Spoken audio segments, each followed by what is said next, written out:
मिनश्शैतानिर्रजीम बिस्मिल्लाहिर्रहमानिर्रहीम। खुदा के नाम से हर काम का आगाज़ करता हूँ, इसी पे भरोसा है, इसी पे नाज करता हूँ। आज के जलसे आम के सदर साहब, स्टेज पे बैठे हुए तमाम पार्टी के पदाधिकारी, जलसागाह के अंदर बैठे हुए हमारे तमाम नौजवान हजरात, बुजुर्ग हजरात, और जहाँ तक मेरी आवाज़ जा रही है ऐसी मेरी पर्दे नशीन भी बने। आज अल्लाह के फज़ल से और आप लोगों की दुआओं से कांग्रेस पार्टी इंडिया अलायंस ने मुझे यहाँ पर मालेगांव से असम्बली का उम्मीदवार मुंतखब किया। मैं रब्बुल इज़्ज़त का सबसे बड़ा शुक्रिया अदा करता हूँ और अल्लाह पाक से दुआ करता हूँ कि अल्लाह पाक आने वाली 20 तारीख को इस शहर के लोगों को 20 नवंबर को जो है 12 नवंबर के काम नहीं किए और करोड़ों रुपए की लूट मार कारपोरेशन के अंदर बचाया। पूरा शहर को आज मुझको बहुत सारी बात बोलना थी, हमारे मुकर्रर ज्यादा हो जाते, टाइम मिलता नहीं। और मैं समझता हूँ अल्लाह का शुक्र है कि हमारा आज पहले जलसा है और ये बिगर पैसे की भीड़ है, बिगर दारू पीने वालों की भीड़ है कि लोग जलसा गाह के अंदर दारू को पैसा देते, एमडी खाने के वास्ते पैसा देते, लोग नशा हवा चीज करके नौजवानों को वर्गला के पैसा देके जलसा के अंदर बुलाया जाता। मैं आज शहरी हालात के ऊपर से 10 मिनट बात करूंगा और उनकी हालत नकवी साहब, क्योंकि आज हमारे खुसूसी है, बाहर से आए, उनको मैं मेरा वक्त तो दूंगा और इसके बाद वाले जलसे में तफसील से आगे शहर के हालात के ऊपर बात करेंगे। आज शहर के हालात इतने खराब हो गए, एक घराने ने 30 साल राज किया, मुफ्ती इस्माइल साहब ने 10 साल राज किया और ये फिर बोलते हैं कि एक वक्त और हमें दो, हम शहर के अंदर काम करेंगे, ये कर देंगे, वो करेंगे। मैं शहर की आवाम की तरफ से ये पूछना चाहता हूँ इन लोगों से, तुम लोगों को इतना मौका इस शहर ने दिया, तुमने क्या किया? पहले शहर को हिसाब दो, बाद में तुम बोलो कि हम ये करेंगे और वो करेंगे। आज शहर के रोड रास्ते की हालात देख लो, एक रास्ता शहर के अंदर ऐसा नहीं है कि जो रास्ते से हम गुजर जाए तो आसानी से गुजर जाए। कौन सी सियासत के ऊपर, कौन से मोड़ के ऊपर शहर को लेके जा रहे हैं? बिरादरी के नाम के ऊपर राजकारण करते हो, दोनों तरफ से बिरादरी के नाम की दाई दी जा रही है और वोट मांगी जा रही है। तुमने हमारे बिरादरी के बच्चों को दिया क्या? तुम हमें ये बताओ कि शेख आसिफ साहब, आपके घराने ने 30 साल राज किया, आप 2.5 साल मेयर थे, 5 साल एमएलए थे। मालेगांव शहर के अंदर 2003 के अंदर जब वो मेयर बने, आया आज तक के 105% पानी पट्टी मालेगांव शहर की गरीब आवाम आज तक के वो पानी पट्टी को लेकर परेशान है। क्यों? तुमने तुम्हारी वालिद और वालदा 5 साल मेयर थे, अगर वो चाहते तो ठहराव कर सकते थे, तुम्हारे पास मेजॉरिटी थी, तुम्हारे साथ साथी दादा भूसे तुम्हारा साथी बने हुए बैठे थे जो कैबिनेट मिनिस्टर है आज। अगर तुम चाहते शहर की आवाम की भलाई तो 5% पानी पट्टी को खत्म करते, सरकार को ठहराव करके बेचते, सरकार उसको रद्द करती थी। मगर पैसा इनकी जेब के अंदर आएगा, इसके लिए इन्होंने ऐसा काम नहीं किए और करोड़ों रुपए की लूट मार कारपोरेशन के अंदर मचाया, पूरा शहर को खंडर बन गया। अगर वो चाहते तो अयूब नगर की बस्ती, जहां से मैं बोल रहा हूं, यहाँ के लोगों के नाम पर ये बस्ती करके देते थे, कारपोरेशन से इस जगह मालक को पैसा दिला के ये बस्ती के लोगों को घर का मालक बना के 7/12 का उतारा उनके नाम पे करके देती। मगर क्या बोलूं कि इनको काम करने की करना ही नहीं है। अगर गरीबों का काम कर देगा तो गरीब का बच्चा इनके पास कैसे आएगा? ये तो ये चाहते हैं कि गांव मांग के खाओ और हमारा बन के रहो। क्या कहते हैं ये लोगों को? गांव मांग के खाओ और हमारा बन के रहो। गरीबों की कभी पड़ी नहीं है। आज हमारे मासूम बच्चे स्कूलों के अंदर जाते, आज खिचड़ी घोटाले के अंदर जाके तमाम लोग मुलविस है। मेरी बात का सवाल का जवाब अगर उनका कोई कार्यकर्ता होगा तो उनको देने लगाना कि तुम खिचड़ी के घोटाले के अंदर नहीं है। ये जो हरके मुर्गे इनके घूमते हैं, ये खिचड़ी के ठेकेदार ठेका वो लेते और इनको देते कि जा तू पका और तुम आधा खा और आधा हमारे को खिला के दे। आज बच्चे लोगों को स्कूल के अंदर खिचड़ी, जरा माँ बाप को पूछो। मैं तो बोलता हूं कि इलेक्शन के दौरान में इनकी गलचंडी पकड़ के और स्कूलों के अंदर लेके जाओ, तुम्हारे बच्चों को बुलाओ और ये हमारे बच्चों के साथ में बैठ के खिचड़ी खिलाओ। उनको जरा सी शर्म नहीं है, क्योंकि ये शहर को ये गरीब रहना देना चाहते हैं। अमीर अगर बन जाएगा शहर तो इनके पास कौन आएगा? 12 नवंबर के अंदर फसाद हुआ, यानी जरा सी बात हुई, मंसूबा बंद तरीके से मैं कह रहा हूं, शेख आसिफ साहब आपने लोगों को फंसाया और जेल की सलाखों के पीछे डाला। आप पुलिस के खबरी बन के बैठे थे, पुलिस को हर बार जा जाके लोगों का नाम देते थे और आप पूरा ये उठा के देख लो, जिन लोगों को इन्होंने फंसाया, अगले साल अगले 5 साल जिन लोगों ने इलेक्शन में इनके खिलाफ काम किया था, उन्हीं लोगों को इन्होंने जेल के अंदर डाला। टोटल तादाद देख लो।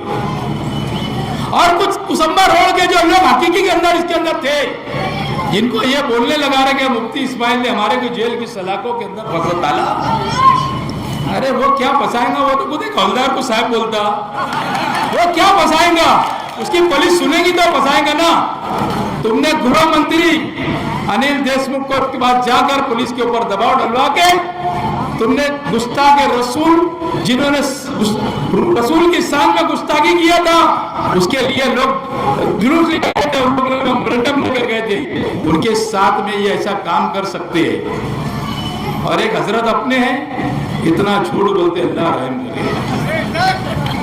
अब हम लोगों को इनकी बात के ऊपर आना होना नहीं है। शहर के अंदर विकास का राजकारण हम क्या करेंगे, ये हमको शहर को बताना है। हम लोगों को शहर को ये बताना है कि हम क्या करेंगे। मैं एक छोटा सी कारपोरेटर हूँ, 17 करोड़ रुपया 12 करोड़ रुपया गवर्नमेंट से लाया, 2 करोड़ रुपया डीपीडीसी नियोजन समिति से लिया और 3 करोड़ रुपया कारपोरेशन से। 17 करोड़ रुपए का काम की शुरुआत कभी भी हो सकती है, जिसके अंदर यहाँ से लेके तो वहां तक मेरे घर तक के एक सीमेंट रोड भी है, खलील सेठ की साइजिंग के पास का रोड है और छोटा कब्रिस्तान के पास का रोड है, अमन चौक के इलाके के कुछ रोड है। ऐसे मैंने सरदार कॉलेज से लेकर सर्वे नंबर 56 की जो संडास है वो पूरा एरिया डाला हूं। अल्लाह ने चाहा तो आप लोगों को जमीन के ऊपर काम दिखेंगे। आप विकास की तरफ जाओ। मैं शहर की आवाम से ये अपील करूंगा कि आप विकास की तरफ जाओ, विकास की बात करो, बिरादरी की बात, आप इसकी बात सुनने का नहीं। मैं आजाद नगर के अंदर एक जमात खाना बना रहा था, मैंने वेलकम बोर्ड किया अहमद नसीम मीना नगरी स्कूल के पास। शेख आसिफ साहब को बहुत तलमलाट हो गई कि उन्होंने वो जमात खाने का काम होने नहीं दिए। उन लोगों ने जाकर शेख अफजल सोसाइटी के एक फर्द को लेकर गए, बाले सब्जी वाले के लड़के को लेकर गए और कोर्ट से स्टे ले लिया और वो जमात खाने का काम इन्होंने होने नहीं दिया। मेरे पास स्टे की कॉपी है, कोई आएगा तो मैं उसको बता दूंगा और उसको झराक से भी दे दूंगा।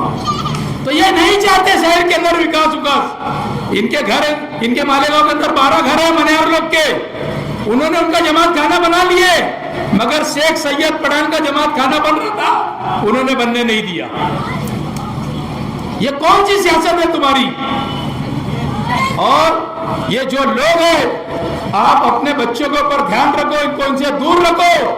ये बाकायदा दारू पिला रहे लोगों को, गांजा पिला रहे, या ऐसे इलेक्शन लड़ते हैं कि दारू पीने वालों को टोली बनाओ, इनको दारू पिलाओ, ये गांजा पीने वालों की टोली बनाओ, इनको गांजा पिलाओ। अपने बच्चों का मुस्तकबिल खराब मत करो।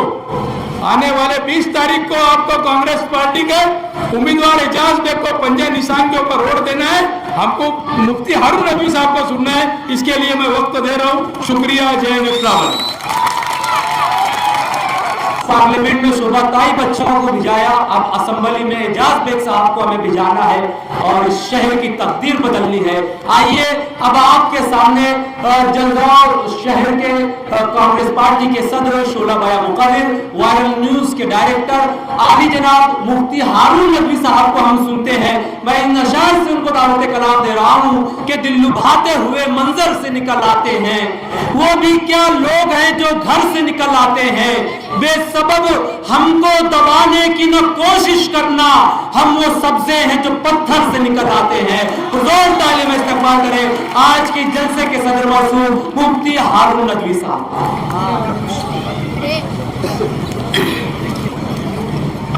अस्सलाम वालेकुम वरहमतुल्लाहि वबरकातुहू। पूरा मजमा जवाब दे, वालेकुम अस्सलाम वरहमतुल्लाहि वबरकातुहू। अऊज़ु बिल्लाहि मिनश शैतानिर रजीम। बिस्मिल्लाहिर रहमानिर रहीम।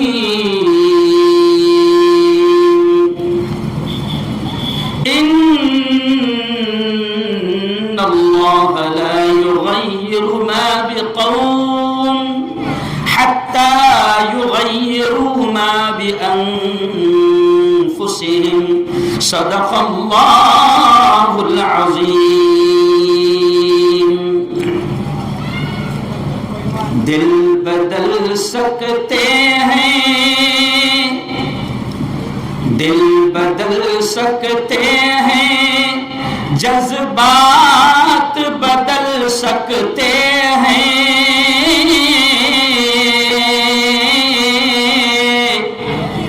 मुल्क के फिक्र ख्यालात बदल सकते हैं। दौर मौजूद के दिन रात बदल सकते हैं।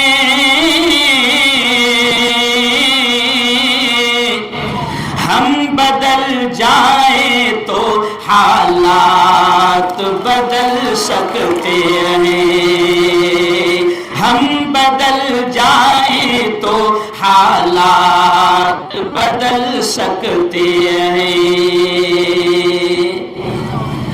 आज की बहुत ही पवित्र सभा में हमारे बहुत ही दबंग लीडर, मालेगांव वालों, मैं साल में 2-4 मरतबा दीनी प्रोग्राम के लिए यहाँ पर आता हूँ आपके शहर मालेगांव में। लेकिन आज मैं आपको बताऊं कि इन 10-15 सालों में मैं कभी भी किसी राजनीतिक प्रोग्राम, कभी भी किसी सियासी प्रोग्राम में नहीं आया हूं।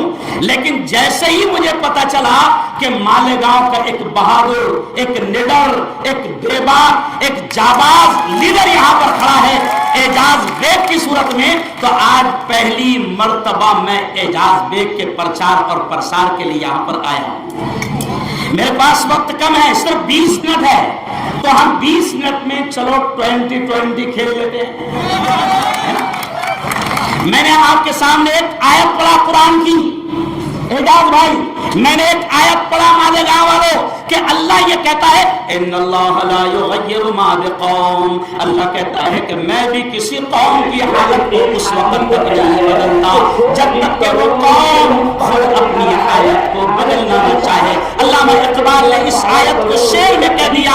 अल्लामा इक़बाल ने क्या कहा कि खुदा ने आज तक उस कौम की हालत नहीं बदली, न हो जिसको ख्याल खुद अपनी हालत के बदलने का। तो आज आपसे हम अपील करते हैं कि मालेगांव शहर में मुझे किसी के खिलाफ बोलना नहीं है, क्योंकि मैं ओरिजिनल मुफ्ती हूं।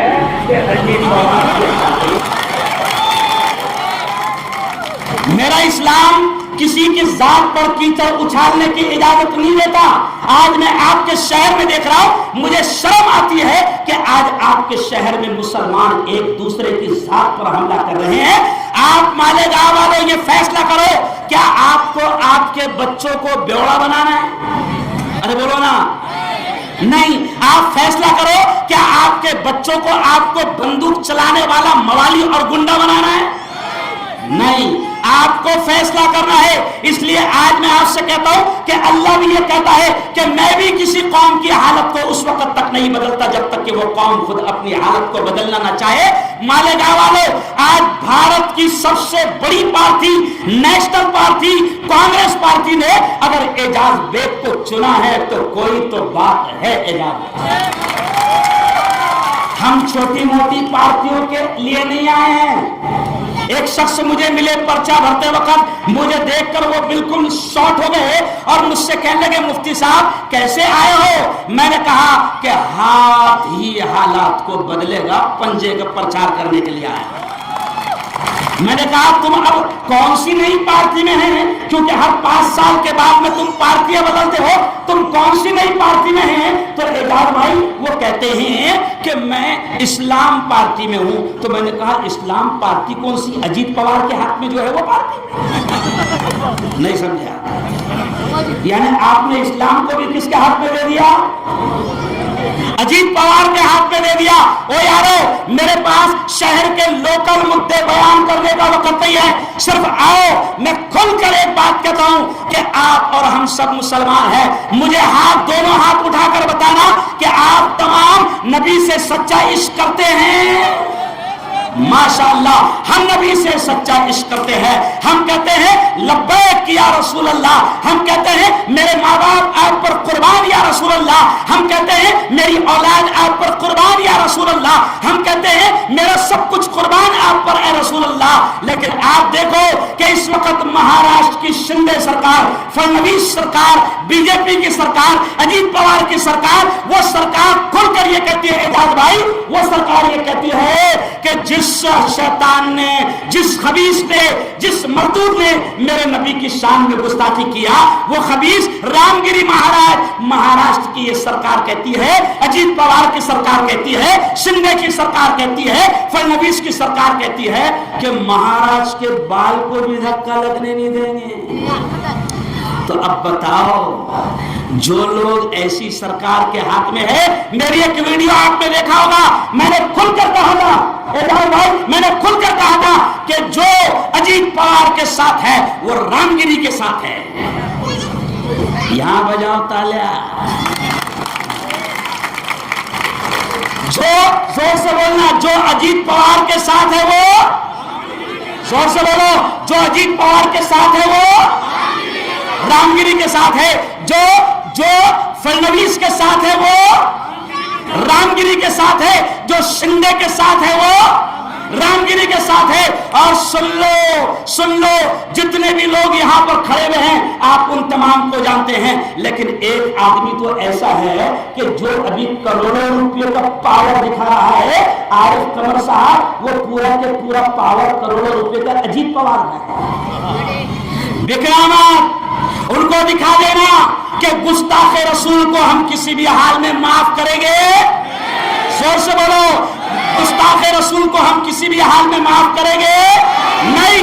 और सुन लो, मालेगांव की आवाम पढ़ी लिखी है, मालेगांव वाले जाहिल नहीं है। मालेगांव वाले जानते हैं कि अजीत पवार के साथ में कौन है। मुझे नहीं मालूम जरा भाई, मैं तो यहाँ का नहीं हूं, तुम भी बोलो कौन है अजीत पवार के साथ। अरे जोर से बोलो, अरे अजीत पवार का आदमी कौन है? मुझे नहीं मालूम, जोर से बोलो। बस, तो जो अजीत पवार का आदमी है वो रामगिरी का आदमी है। हम ऐसे शख्स को, और जोर से बोलो, मां की कसम खा के, ऐसे शख्स को नहीं देंगे। और याद रखो, ये भी याद रखो, मैं भी आपके शहर में आया, वो जाफर नगर, और वहां से मैं एंट्री मारा, कसम खुदा की एजाज भाई, मुस्तकीम भाई, मैंने देखा कि कितना बुरा हाल आप लोगों ने, आमदारों ने यहां मालेगांव का कर दिया।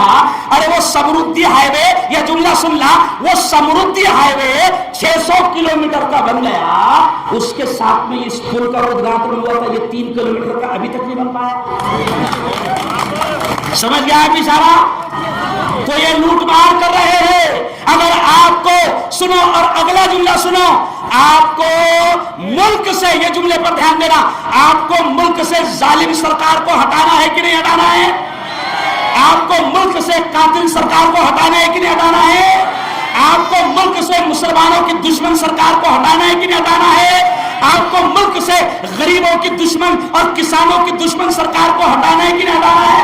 हटाना है तो वह है मोदी सरकार। और सुनो मुसलमानों, लोकसभा में तुमने 4 महीने पहले बड़ी अक्लमंदी से काम किया। लोकसभा में तुमने बड़ी अक्लमंदी से काम किया।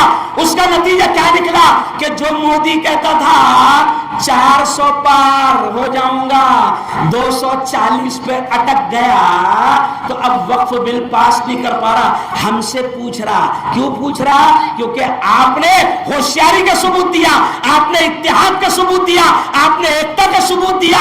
आप बहके नहीं, आप भटके नहीं, आप बिके नहीं। आपने 4 महीने पहले एकता का सबूत दिया तो नरेंद्र मोदी बीजेपी की जालिम सरकार 240 पर रुक गई, तो ताकत खत्म हो गई। अब एक तरफ से नीतीश बाबू है, एक तरफ से चंद्रबाबू नायडू है, यानी बेचारा मोदी दोनों तरफ सहारे से खड़ा है। अब नीतीश कुमार तो बेचारा पलटू राह में कब पलट जाएगा भरोसा नहीं है। तो ये मोदी सरकार को आपने लोकसभा में हराया। मैं आपसे कहता हूं, मुफ्ती हारून नदवी, मैं आपसे कहता हूं, अगर आपने महाराष्ट्र से इसको साफ कर दिया, अल्लाह की कसम मुल्क बच जाएगा। और हम मुल्क के चाहने वाले हैं साहेब, निखिल भाई, हम मुल्क के चाहने वाले हैं। सुनो, हम मुल्क को बचाने का काम कर रहे हैं। ये कांग्रेस पार्टी, आपने देखा होगा कि जब ये शैतान लोग पूरे मुल्क में नफरतें फैला रहे हैं, दुश्मनियां फैला रहे हैं, हिंदू मुसलमान में दंगे फैला रहे हैं, तो उस वक्त हमारे नेता राहुल गांधी ने मोहब्बतों का व्यापार शुरू कर दिया है।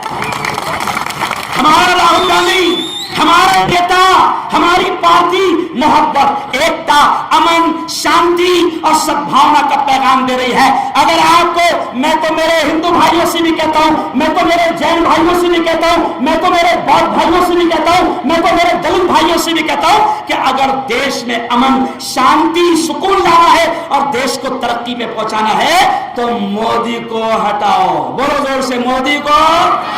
देखो मैं नारा लगाऊंगा, आपने बोलना देश बचाओ। मोदी हटाओ, जोर से बोलो, मोदी हटाओ, मोदी हटाओ। तो मोदी को हटाने का काम ये अपने आसिफ बाबा थोड़ी करेंगे। मोदी को हटाने का काम अपने इमाम साहब, अरे बोलो, अरे मोदी को हटाने का काम, मुल्क से दुश्मनी, नफरत, दंगे, फसाद को खत्म करने का काम अगर कोई कर सकता है तो वो सिर्फ कांग्रेस कर सकती है। और कांग्रेस ने एजाज बेग को आपके मालेगांव शहर से उम्मीदवार बनाया है।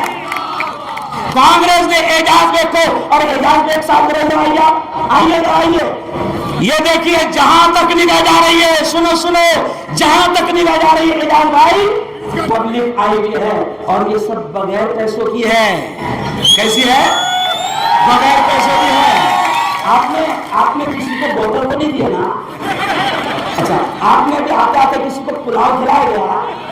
नहीं ना। फिर पुलाव नहीं खाए फिर भी तुम्हारे जलसे में आ गए, बोतल नहीं लिए फिर भी तुम्हारे जलसे में आ गए। इसका मतलब एजाज बेग को जिताना है कौन? इंशाअल्लाह बोलो, एजाज बेग को जिताना है। और अब आखिरी बात सुन लो, आखिरी बात सुन लो, बहुत काम की बात मैं कह रहा हूं कि एजाज बेग, मैंने आज दिन भर रहा, साथ में रहा, मैं एजाज बेग साहब के साथ में रहा। मैंने देखा कि एक दबंग लीडर है, डरते नहीं है, दबंग लीडर है, डरते नहीं। और मैंने ये भी देखा कि कुछ लोग हवलदार को साहब बोलते और वो एसपी और बड़े बड़े 3 स्टार वाले मेरे इस लीडर को सलाम ठोकते हैं।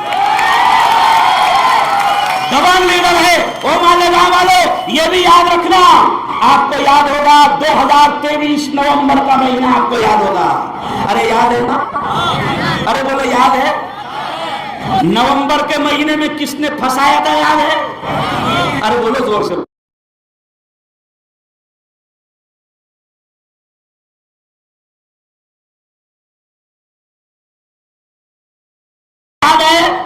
याद है? तो अब भूलना मत, 20 नवंबर को भूलना मत। अच्छा एक बात साफ कर देता हूं, मैं मालेगांव आ रहा था तो मुझे 2-3 हिंदू दोस्तों ने क्या कहा, ओ मुफ्ती साहब तुम वहां जा रहे, हलक फाड़ेंगे, लोगों को समझाएंगे।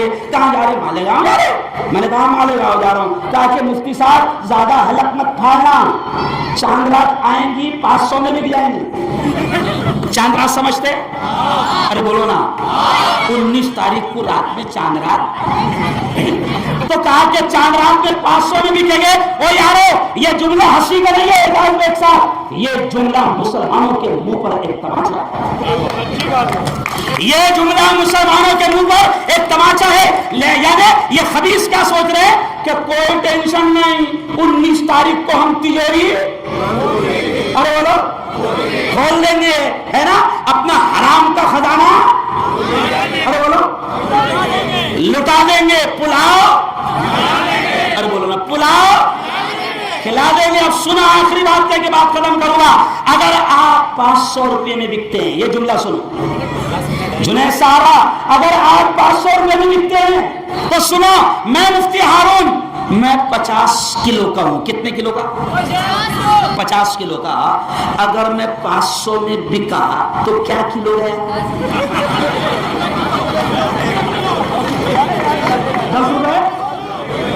अरे अगर एक आदमी जो वोट डालने वाला है 50 किलो का है और 500 में बिका, तो अभी एजाज बेग साहब ने कहा कि 10 रुपए किलो गया। अरे मालेगांव के गैरतमंद जवानों, गैरतमंद साथियों, अरे सेमड़ी मेंढी अभी 700 रुपए किलो बिक रही। सेमड़ी मेंढी 700 किलो बिक रही।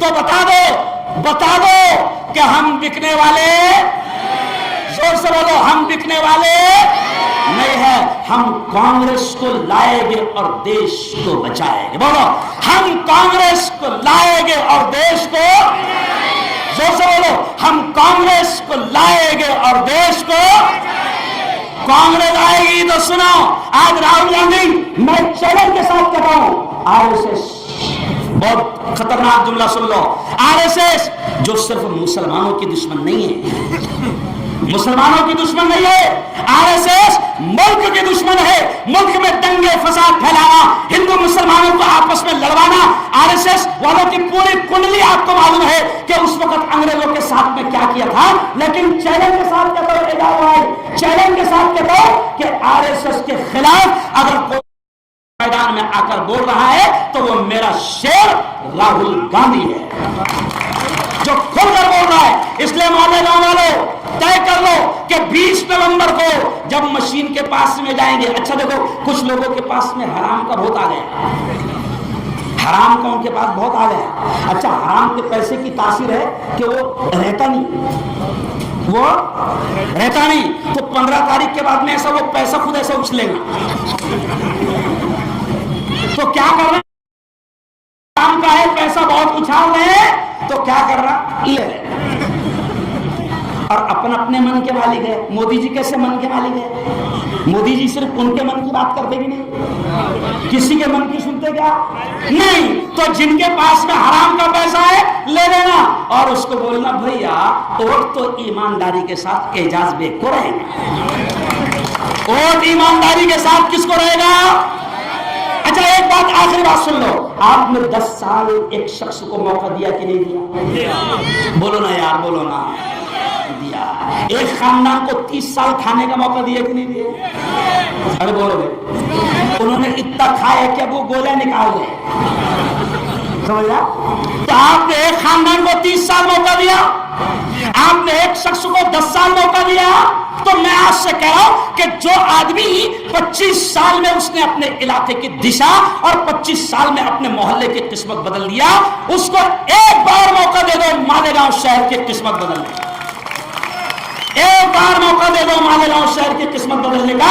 और याद रखो, हम वो नहीं है, हम वो नहीं है जो हमेशा जज्बात में लाकर कहते कि मेरे आमदार एक बार जिता दो, फिर यहां पर देखना हैदराबाद के जैसा हॉस्पिटल बन जाएगा। अरे बना क्या रे भाई? अरे कहीं दिख रहा है क्या रास्ते में? मेरे को तो नहीं दिखा।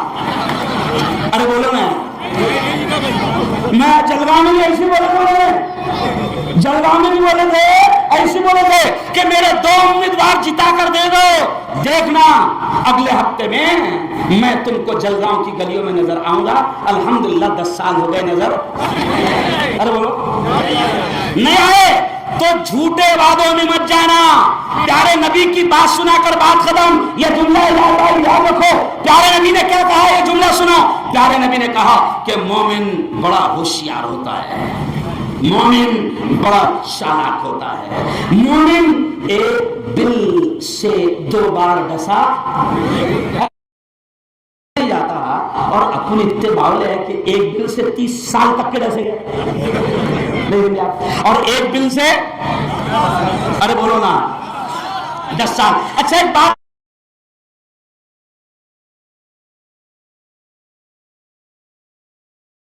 सुराख में नजर पड़ी तो आपको ऐसा सांप का मुंह नजर आया, सांप का मुंह, तो वहां उंगली डालेंगे क्या तू? अरे बोलो ना, नहीं डालेंगे। क्यों? वो वहां सांप है। इसलिए नबी ने कहा कि मोमिन होशियार होता है। एक बार 2 बिल से एक बिल से 2 बार डसा नहीं जाता तो आपने एक खानदान को 30 साल तक के ओढ़ दिया, एक खानदान को आपने 10 साल तक ओढ़ दिया।